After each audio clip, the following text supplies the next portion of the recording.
ಈ ಕ್ಷೇತ್ರದಲ್ಲಿ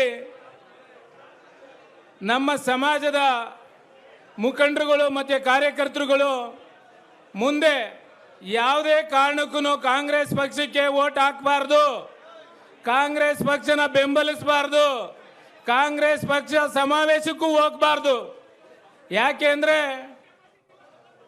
S T ನಿಗಮದ ನಿಮ್ಮ ಮಕ್ಕಳ ಮತ್ತು ನಿಮ್ಮ ಭವಿಷ್ಯದ ನಿಮ್ಮ ಉದ್ಯೋಗಕ್ಕೆ ಮತ್ತೆ ನಿಮ್ಮ ಎಜುಕೇಷನ್ಗೆ ಇಟ್ಟಿದ್ದಂಥ ದುಡ್ಡನ್ನ 97 ಕೋಟಿ ದುಡ್ಡನ್ನ ಒಂದು ಲೋಕಸಭೆ ಚುನಾವಣೆಗೋಸ್ಕರ ಉಪಯೋಗಿಸ್ಕೊಂಡು ಲೂಟಿ ಮಾಡಿಬಿಟ್ರು.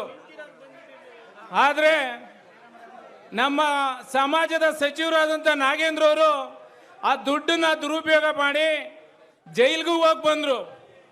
ಆದರೆ ಈ ಕಾಂಗ್ರೆಸ್ ಪಕ್ಷ ಪ್ಲಾನ್ ಮಾಡಿ ನಮ್ಮ ಸಮಾಜದ ಸಚಿವರುಗಳು ಎಲ್ಲರನ್ನೂ ಕೆ ಎನ್ ರಾಜಣ್ಣವ್ರು ಇರ್ಬೋದು, ನಾಗೇಂದ್ರ ಅವ್ರು ಇರ್ಬೋದು, ಎಲ್ಲರೂ ಸುಧಾ ಸಚಿವ ಸ್ಥಾನದಿಂದ ಕಿತ್ತಾಕಿ ಒಂದೊಂದು ಕಾರಣ ಕೊಟ್ಕೊಂಡು ಕಿತ್ಕೊಂಬಂದರು. ಅದರಿಂದ ನಮ್ಮ ಸಮಾಜದ ಮುಖಂಡರುಗಳು ಆ ಪಕ್ಷನ ಯಾವುದೇ ಕಾರಣಕ್ಕೂ ಬೆಂಬಲಿಸಬಾರ್ದು. ನಮ್ಮ JDS ಪಕ್ಷ ನಮ್ಮ ಮಾಜಿ ಪ್ರಧಾನಿಗಳಾದಂಥ HD ದೇವೇಗೌಡ ಸಾಹೇಬರು ಮತ್ತು ಕುಮಾರಣ್ಣವರು ನಮ್ಮ ಸಮಾಜಕ್ಕೆ ಕೊಟ್ಟಂಥ ಕೊಡುಗೆಗಳು ಅಪಾರ ಇದೆ.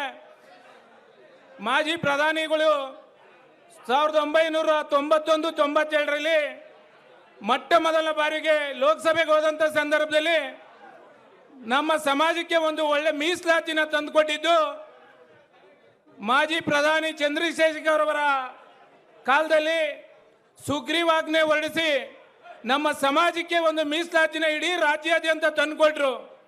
ಅವತ್ತು ತಂದುಕೊಟ್ಟಿದ್ದು, ಅವತ್ತು ಹೋರಾಟ ಮಾಡಿದ್ದು ಮಾನ್ಯ ಪ್ರಧಾನಮಂತ್ರಿಗಳಾದ ಮಾಜಿ ಪ್ರಧಾನಿಗಳು HD ದೇವೇಗೌಡ ಅಪ್ಪಾಜಿಯವ್ರನ್ನ ಯಾರೂ ನಾವು ಮರೆಯಂಗಿಲ್ಲ. ನಾನು ಯಾವತ್ತೂ ನಾನು ಓಟ್ ಹಾಕಕ್ಕೆ ಪವರ್ ಬಂತವಿಂದ ಒಂದೇ ಒಂದು ಬಾರಿ ಮಾತ್ರ ನಾನು ಕಾಂಗ್ರೆಸ್ ಪಕ್ಷಕ್ಕೆ ಓಟ್ ಹಾಕಿದ್ದೆ. ಅದು ಲೋಕಸಭೆ ಚುನಾವಣೆ ಮೈತ್ರಿ ಇದ್ದಿದ್ರಿಂದ ಕುಮಾರಣ್ಣವರು ರಾಜ್ಯ ಸರ್ಕಾರಕ್ಕೆ ಬಂದಿದ್ರಿಂದ ಅಲ್ಲಿ ತೆರವಾದಂಥ ಒಂದು ಕಾಲದಲ್ಲಿ ನಾನು ಕಾಂಗ್ರೆಸ್ ಪಕ್ಷಕ್ಕೆ ಓಟ್ ಹಾಕಿದ್ದೆ. ಅಲ್ಲಿಂದ ಇಲ್ಲಿವರೆಗೂ ನಾನು ಯಾವತ್ತೂ ಕಾಂಗ್ರೆಸ್ ಪಕ್ಷಕ್ಕೆ ಓಟ್ ಹಾಕಿಲ್ಲ. ಅದರಿಂದ ತಾವ್ಯಾರೂ ಕಾಂಗ್ರೆಸ್ ಪಕ್ಷನ ಬೆಂಬಲಿಸಬಾರ್ದು. ಅಭಿಷೇಕ್ ಅವ್ರನ್ನ ಮುಂದಿನ ದಿನದಲ್ಲಿ ಬೆಂಬಲಿಸಿ ನಮ್ಮ ಪಕ್ಷನ JDS ಪಕ್ಷನ ಮುಂದುವರಿಸಬೇಕು, ಎಲ್ಲ ಬೆಂಬಲಿಸಬೇಕು. ಈ ಜಿಲ್ಲೆಯಲ್ಲಿ ಒಂದು ಬಲಿಷ್ಠವಾದಂಥ ಪಕ್ಷವನ್ನು ಕಟ್ಟಬೇಕು ಅಂತ ನಿಮ್ಮ ಈ ಸಭೆ ಮುಖಾಂತರ ನಾನು ತಮ್ಮಲ್ಲಿ ಕೈ ಮುಗಿದು ಮನವಿ ಮಾಡ್ತೀನಿ.